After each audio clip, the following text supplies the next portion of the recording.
We've lost not only a dear friend, but our most powerful rhetorical artillery piece. In my opinion, the finest orator I ever heard.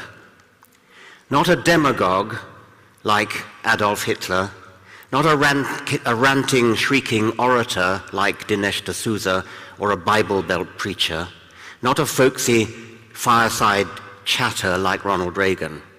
Hitch was an orator of the mind, a thinking orator, appealing to the mind while at the same time beguiling the audience with wit, literate sophistication, and that incomparable Richard Burton voice. I didn't know him well. I was not privileged to belong to that inner literary brotherhood, Martin Amis, Ian McEwan, James Fenton, Salman Rushdie, and others. Nor did I know him in his young manhood at Oxford, where he somehow managed, actually effortlessly, to combine unshaven Trotskyist rebellion as Chris with louche society dinners at All Souls, where his youthful beauty as Christopher doubtless appealed to the warden, the notorious John Sparrow. He was proud of his membership of Balliol College, home of radical firebrands and future prime ministers for at least a century, and he publicly alluded to the fact that Balliol was something that he and I shared. With his literary accomplishments, he would certainly have known Hilaire Belloc's poem, "To the Balliol Men Still in Africa." Years ago, when I was at Balliol, Balliol men and I was one, swam together in winter rivers, wrestled together under the sun. Belloc's poem is actually about the Boer War, but who today could read the following lines without thinking irresistibly of Hitch, the intrepid war correspondent, the fearless traveller to every trouble spot in the world? Here is a house that armours a man, with the eyes of a boy and the heart of a ranger, and a laughing way in the teeth of the world, and a holy hunger and thirst for danger. Far from shunning foxholes, as atheists are proverbially but falsely supposed to do, Hitch sought them out. Foxholes all around the world. His thirst for danger was not foolhardy or wanton, like that of the young Winston Churchill in the Boer War, the Northwest frontier. Hitch's holy hunger was not jingoistic like Churchill's, but was born of a selfless desire for solidarity with the victims of the tyrannies that he so passionately abhorred. That was why he journeyed year after year to some of the world's most dangerous places. As he himself said, without leaving the letter B, Belfast, Bombay, Belgrade, Beirut, Baghdad. That was why he put himself through ordeal by water, waterboarding, to verify that the word torture was indeed justified. That was why he went to North Korea, real-life embodiment of the 1984 dystopia of his hero George Orwell. And hereabouts, I think, we find the deep motivation for his anti-theism. Whereas my motivation, and probably that of many people here, is primarily scientific, Christopher's was political. He passionately hated dictators and tyrants, and the most dictatorial and tyrannical of all dictatorial tyrants was God.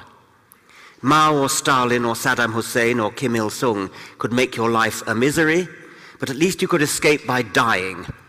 God, the ultimate dictator, would, according to the beliefs of his followers, never let you escape. I first met him in 2007, not that long ago, when we were on the same side in a London debate on the motion that we would be better off without religion. On our side, too, was A.C. Grayling. And on the religion side, which I see is referred to as the numpties on this YouTube title,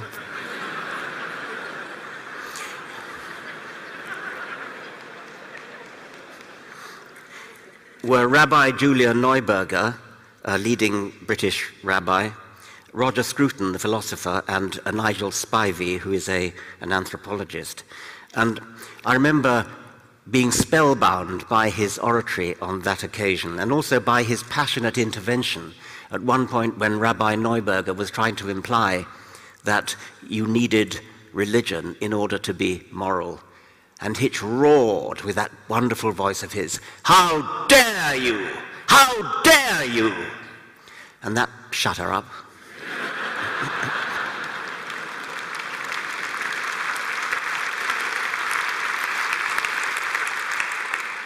And we won the debate.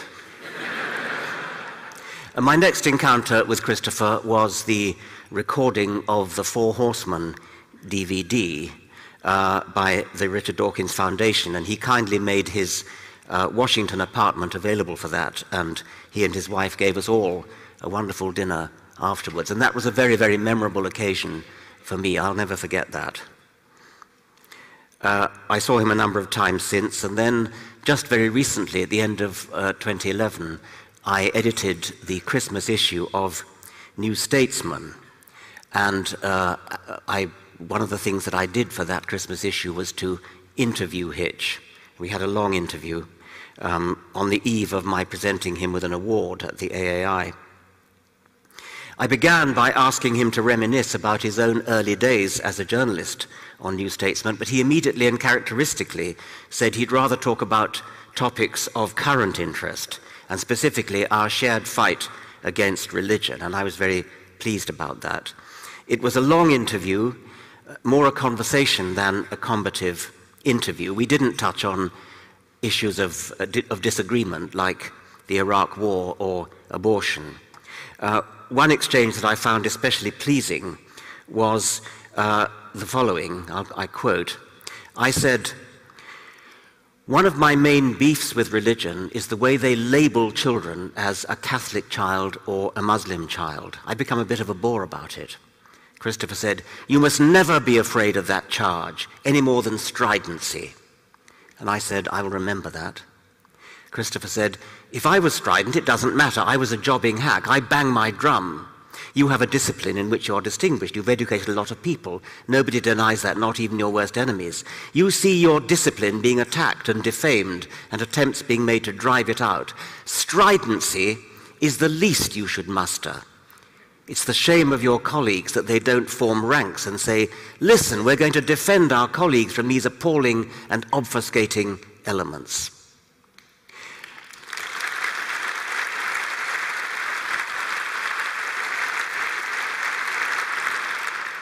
Religion poisons everything. The British publisher of his book, God is Not Great, the British publisher, in that infuriating way that publishers have, changed the subtitle to something utterly unmemorable. Indeed, I've forgotten what it was. Time and again, however, I come back to that original subtitle, "Religion Poisons Everything." Scarcely a day goes by but I remember that subtitle and apply it. The following day, after the New Statesman interview, it was my immense privilege to present him with the Richard Dawkins Award of the AAI. And I want to end by reading from the speech that I made on that occasion. "He has inspired and energized and encouraged us. He has us cheering him on almost daily. He's even begotten a new word, the hitch slap. We don't just admire his intellect, we admire his pugnacity, his spirit, his refusal to countenance ignoble compromise, his forthrightness, his indomitable spirit, his brutal honesty.